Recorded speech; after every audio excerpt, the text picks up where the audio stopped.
With rising unemployment, a GDP that isn't performing as well as we hoped it would, an increase in inflationary rates, and continued holds by the Bank of Canada, how is that going to impact the real estate market? And this covers the residential, commercial, and investment cycles, as well as what we're seeing boots on the ground.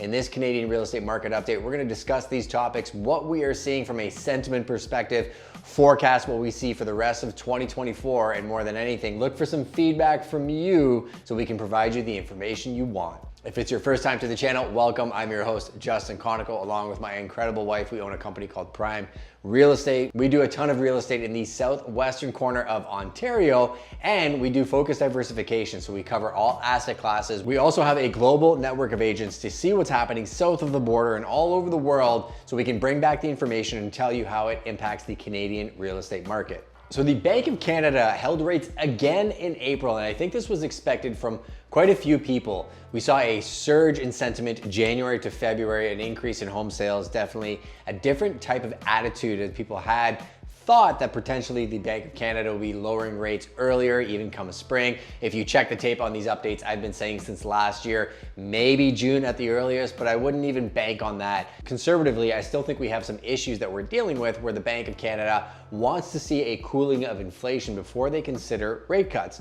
Now, that said, they were very clear that the door for rate cuts is open for June, but there are some mitigating factors that are going to have to happen for it to get there, inflation being one that they are looking at very closely. And the numbers came out yesterday. Inflation rose to 2.9%, the cost of food and services remaining fairly high, and housing being a large contributor to the rising cost of inflation. Increasing interest rates driving people to the rental market. So if you look at all these factors, don't hold your breath as rate cuts being the savior, whether you're looking to buy, sell, or invest. Now, on the consumer side, what are we seeing boots on the ground? Well, we're seeing, despite the surge in activity that we saw in January and February, transactions are still happening despite some of the headlines that you're reading. I would be very cautious to think about the data sets you are being presented. I saw a recent data set where compared sales prices and volume in March to February. Looking at that as an indicator of where the market is going, I think you need to look at a longer runway. There are also a lot of factors year over year that can impact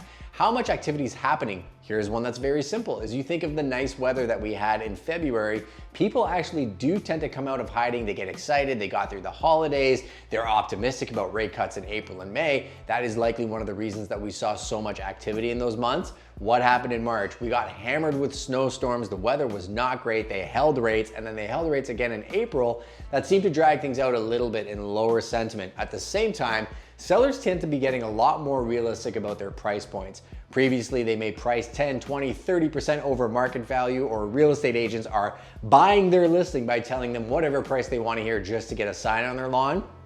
We are noticing people making very quick adjustments to get the activity. Word of caution, dropping your price doesn't necessarily mean you're going to get the activity, because if you have a specific asset, there may only be a small number of buyers out there, and if they aren't in a place where they actually want to write an offer on your property, it may be very frustrating to do showing after showing, not getting offers from people who tend to love your property, because that's the nature of the marketplace that we're in. We are seeing the average months of inventory increase, the average days on market increasing, so making sure you have a cognizant pricing and marketing and negotiation strategy to get through the time it's going to take to sell your property is something you need to be very aware of. It is not 2020 to 2022 anymore. Houses are not flying in 7 days unless they're massively overpriced, which is a strategy, but you need to be prepped and not just flying by the seat of your pants like a lot of sellers and agents are. Now, in terms of the Canadian GDP, it seems like they're trying to get back to business. They're forecasting a 1.5% increase this year, a 2.2% increase next year, and 1.9% increase in the Canadian GDP year after that. The increase in business investment, like the Trans Mountain Pipeline, increase in immigration,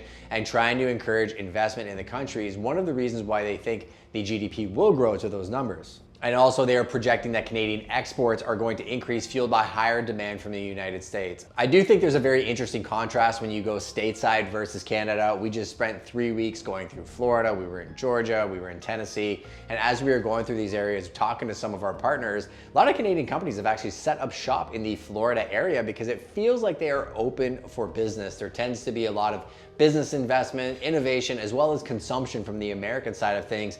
Granted, the population base is much, much bigger, but I think Canadians see that the writing is on the wall as well, and it is time to get back to work. So I'm optimistic that companies tend to be doing more with less, as I said, and I think that we're gonna get to a place where we realize we can't just bank on immigration, schools, and real estate, that we have to create solvent companies that are investing in their local communities to a high level in order to become a productive society. Also, Canada launched a housing relief plan to bring more homes to the marketplace. They're looking to cut a lot more red tape and incentivize builders to build. One thing that concerns me is the tenant relief program that they're looking to roll out, that they want to spend $14 million on, doesn't actually help solve the problem. So I'm glad that they're putting some focus towards innovative programs and creating a better environment for that investment and innovation, but they need to partner with the people that are actually doing the work and the end consumers to create a system that actually solves more problems. I think having meetings to just have meetings, paying consultants to just give you consultant reports,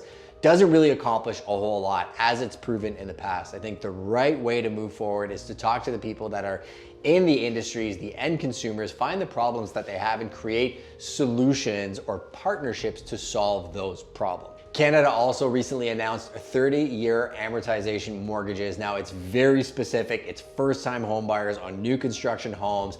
The industry is divided right down the middle on, is this a great thing? Is it not? I do think for our market, it'll be great because you're gonna see a lot of our smaller bedroom communities that have very affordable products see more people purchasing. If you're looking at new home construction in the $500,000 to $700,000 range, it's gonna have a more tangible impact at that price point than if you're looking for homes that are over $1 million, because you may not even qualify at that price point. For the full video, just go check out the video that we did on this channel, breaking down that entire program and what we think it's gonna mean for the real estate market. Now, from a national perspective, home sales edged up 0.5% month over month in March.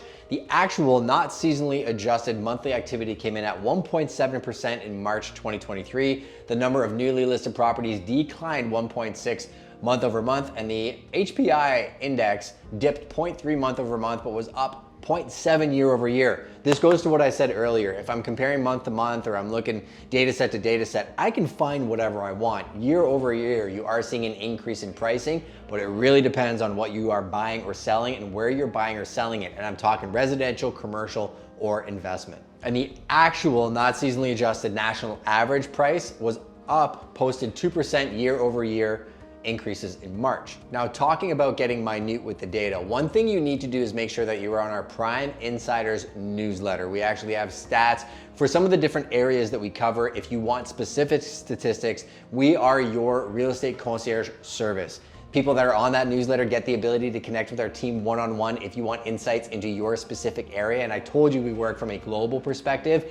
Anywhere in North America, anywhere in Canada, we will find you the best of the best and making sure you are getting good advice. So what's our forecast for the rest of 2024? I think it's still gonna be rocky, but there's still going to be activity. We are launching lots of projects through April and May, and we've changed a lot of our strategies based on what we saw happen January, February, and especially March.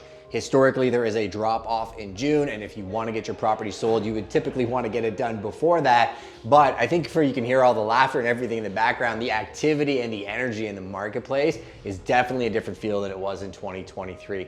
Do I think it's going to be an easy road out? No. But when I think historically over 10, 20, 30, 40, 50 year timeframes, as people have gone through some of the most difficult times ever, that sun always sets and the sun will always rise. Scott McGilvery, one of the partners at Prime Real Estate, there's a photo of him behind me here, always likes to say the real estate market will go up, it will go down, and it will go up on its way up forever. Historically, that's been the case. Do you think it's going to continue to be? I'm not telling you that it is.